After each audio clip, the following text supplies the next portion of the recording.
Hello guys, welcome back to my channel. তো তোমরা সবাই কেমন আছো? আশা করছি তোমরা সবাই খুব ভালো আছো আর আমিও খুব ভালো আছি। তো আজকের ভিডিওটা শুরু করছি। আমি স্নান সেরে এসেছি। তো আমার স্নান কমপ্লিট হয়ে গেছে। এতদিন তো অম্বুবাচীর জন্য কোনো পুজো করিনি, তো সব পুজো বন্ধ ছিল। তো আজকে পুজোর ভিডিও তোমাদের সাথে শেয়ার করব। আর মন্দিরে কিছু ঘটনা ঘটেছে সেটাই তোমাদের সাথে শেয়ার করব। তো কী ঘটনা ঘটেছে সেটাই তোমরা দেখতে থাকো। তো এই হচ্ছে আমাদের বাড়ির মন্দির, বিপত্তারিণী মন্দির। তো কিছুদিন পর বিপত্তারিণী পুজো আছে। এবার সেরকমভাবে পুজো হবে না, কিন্তু পুজো হবে, যেইভাবেই হোক না কেন তোমাদের সাথে অবশ্যই শেয়ার করব, তোমরা দেখতে পাবে।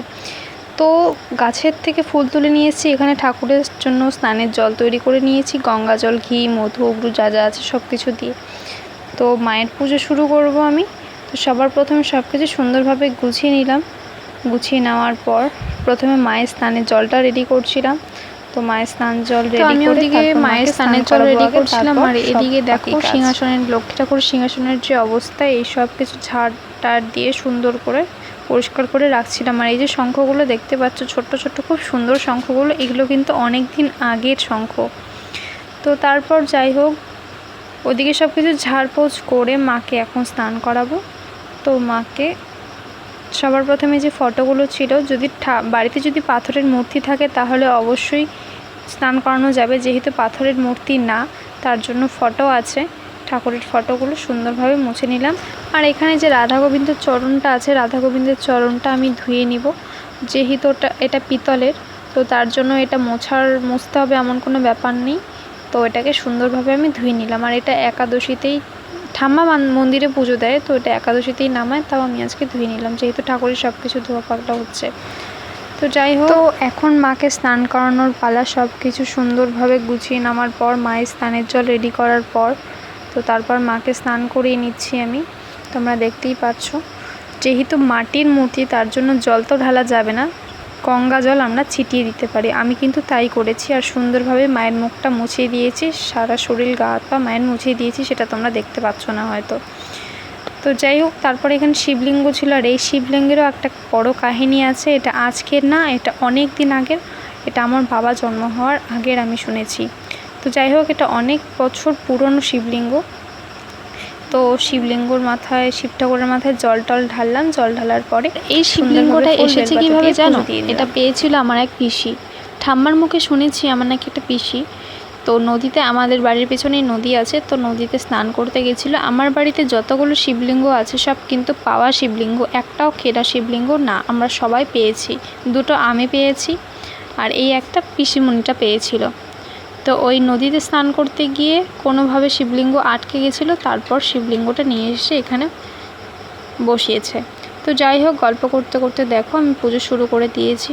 পুজো আমরা যেভাবে দেই ঠিক সেভাবে আমি পুজো শুরু করি। তো যেহেতু মন্দিরের পুজো ঠাম্মা দেয়, আমি খুব একটা মন্দিরের পুজো দিই না।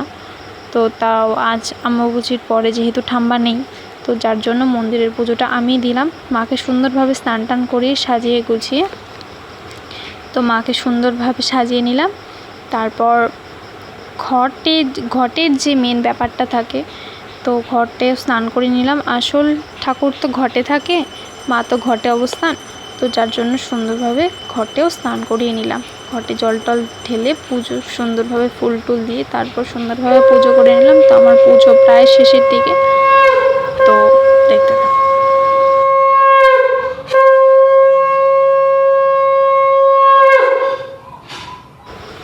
তো ফাইনালি আমার মন্দিরের পুজো দেওয়া প্রায় কমপ্লিট হয়ে গেছে, তোমরা দেখতেই পাচ্ছ।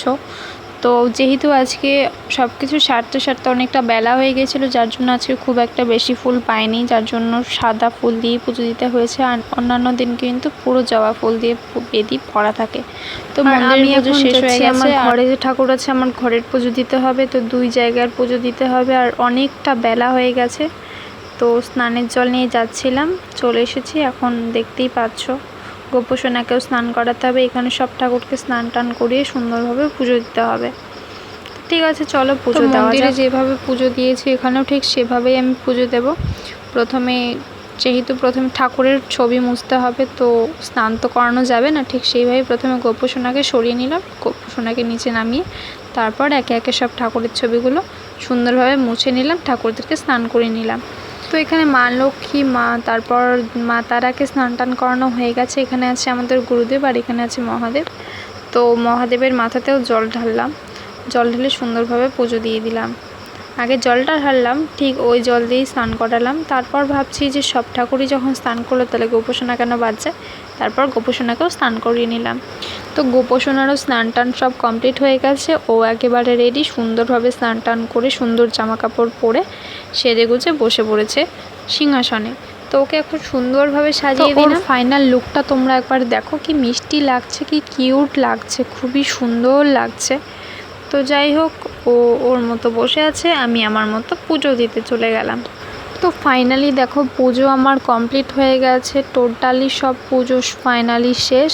সুন্দরভাবে ফুল টুল দিয়ে সাজিয়ে দিয়েছি। এখানে আমার মহাদেব, এখানে আমার বজরংবলী, আর এখানে হচ্ছে গুরুদেব, আর ওই সিংহাসনে ছিল মা লক্ষ্মী, মা তারা আর গনু দাদা, আর ছিল গোপোষণা। তো আজকের ভিডিওটা এত পর্যন্তই ছিল। তো তোমাদের কেমন লাগলো তোমরা অবশ্যই আমাকে জানাবে। আর রোদ্রু প্রচণ্ড উঠে গেছে, গরমে আর ভালো লাগছে না, চোখ মুখ তো দেখতে বেশ ভালোই লাগছে, ঘেমে টেমে একসার। আর এখন কটা বাজে জানো? এখন বাজে 3টা। তো আমার পুজো শেষ করতে করতে 3টে বেজে গেছে, যার জন্য ভিডিও করতে আর ভালো লাগছে না। আজকের ভিডিওটা এত পর্যন্তই ছিল। তোমাদের কেমন লাগলো তোমরা